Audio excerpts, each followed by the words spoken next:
Kwite, a commentary YouTuber with over 1.8 million subscribers, has been accused of sexual assault by a Twitter user named Nayaz Bhutin.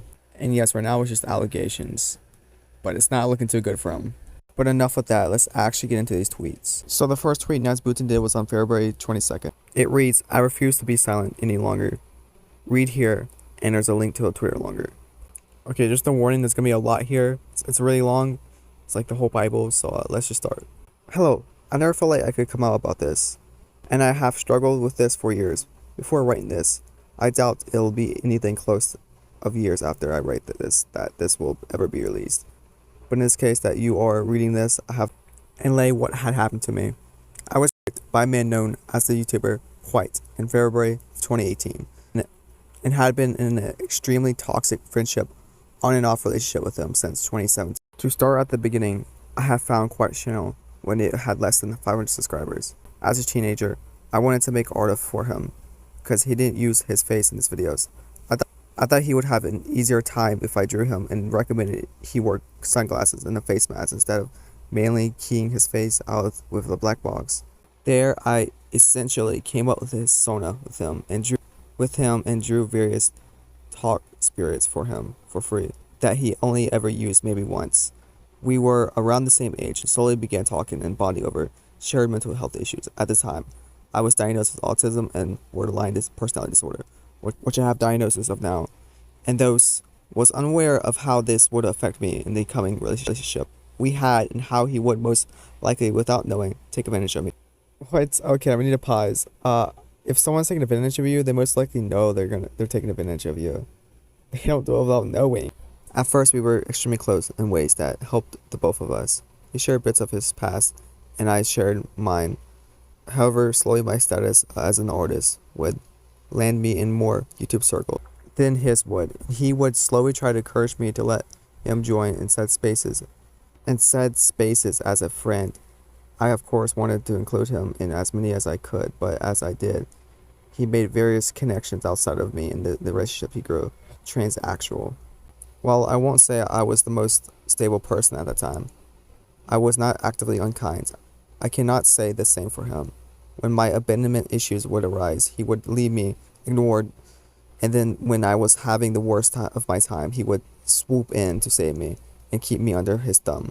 He would yell at me or act passive-aggressive towards me when being my friend was inconvenient, but love bombed me when it was just us or he needed something from me. He would use my memory issues against me to gaslight me about things. He said he would keep most of the conversations he had on calls or on Skype because the messages delete after a set amount of time. He would actively talk about his new friends to me when he wanted me to do something for him and took up a great amount of my time. It sounds just like a very manipulative relationship. He uses your mental struggles against you. So if you're in a relationship that kind of sounds like this, bro, just walk away. It's not worth it. This is how most situations happen, where people ignore the red flags because they're in love, or they would never do something like that, right?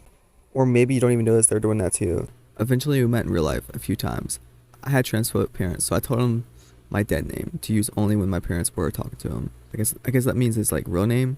He would use it as a way to belittle me. The first meeting was fine, but he had a rule that I wasn't allowed to take any pictures of him, but he was allowed to take pictures of. After promising and begging to take a few pictures that wouldn't and still haven't been posted for memories, he let me take a few pictures before he left. The story gets a little tense from here, so I guess trigger warning, don't get triggered.